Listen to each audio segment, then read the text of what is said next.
Hi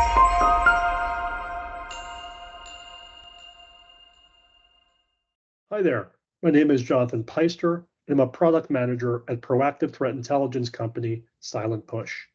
I'm here today to introduce an exciting new capability in our platform called Web Scanner. For several years now, Silent Push has been specializing in leveraging DNS intelligence to unearth threat actor infrastructure.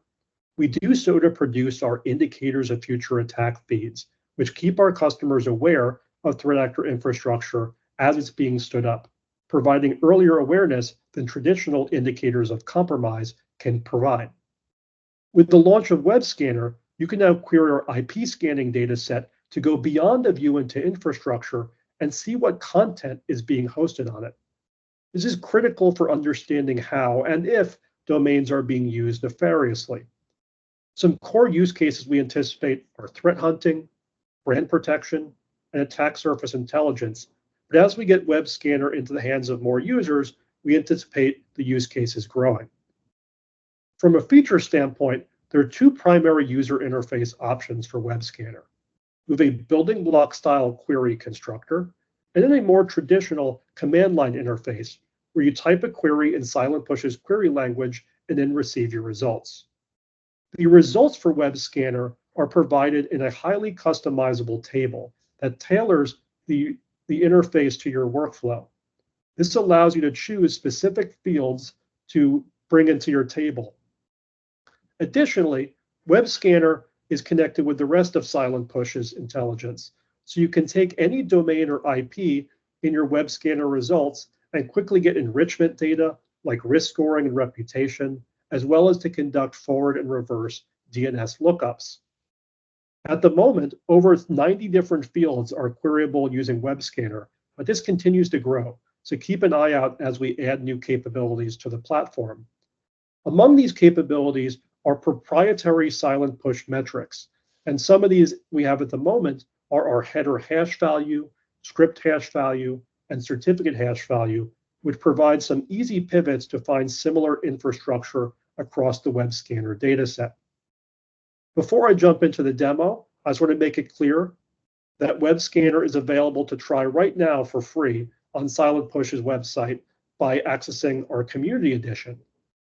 What you can also do to get more context on how to use this tool is go to our knowledge base and access our help articles there. So now let's get into a demo.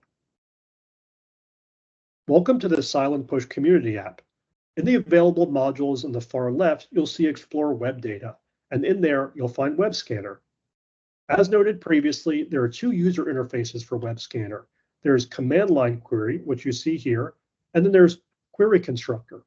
In the course of this demo, I'll show you examples for both of these. But let's get started with Command Line Query. So let me enter in a query using the field domain, and I'll choose paypal.com as my domain.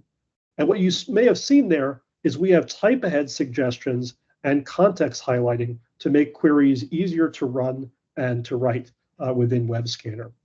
Before I run this query, I'm also given the option of choosing my sort order. I'll stick with scan date descending to keep this simple. I can either hit enter or I can press the button on the far right to execute my query. Before I jump into these results themselves, let me use this opportunity to show the overall interface for the results in Web Scanner. In the far left, you see a series of checkboxes.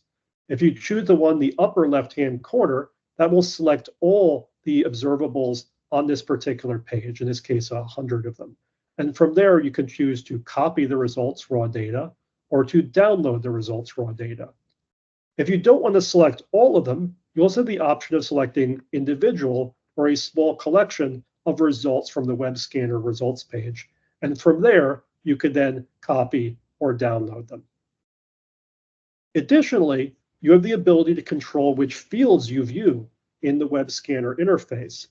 This is really powerful if you have different use cases for this particular tool. As an example, if you're looking up a lot of SSL certificate information, you may want more SSL data visible to you in this table.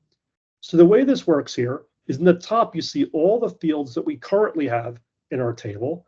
And the bottom, you have additional fields that you can choose to add. If you want to remove a field from a table, all you need to do is click on it. So let's remove SSL issuer organization and let's replace it with domain. So I've removed SSL issuer organization by clicking on it. And if I'm to scroll down and press domain, domain has now been added into my fields.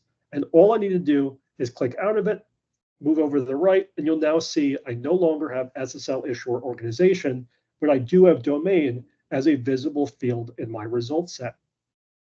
So one thing you can do is once you have all the results to your query, is you have the option to expand one of those results to see the full set of key value pairs we identified during this scan.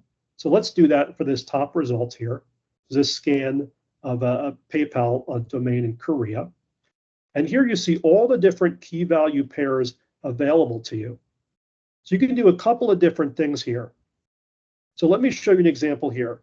In the case of domains or IP addresses, if you were to click on one, you have a couple of options. So one thing that you can do is you can quickly pivot to enrichment data about that particular IP address from the rest of Silentpush's platform. That's what you're seeing here.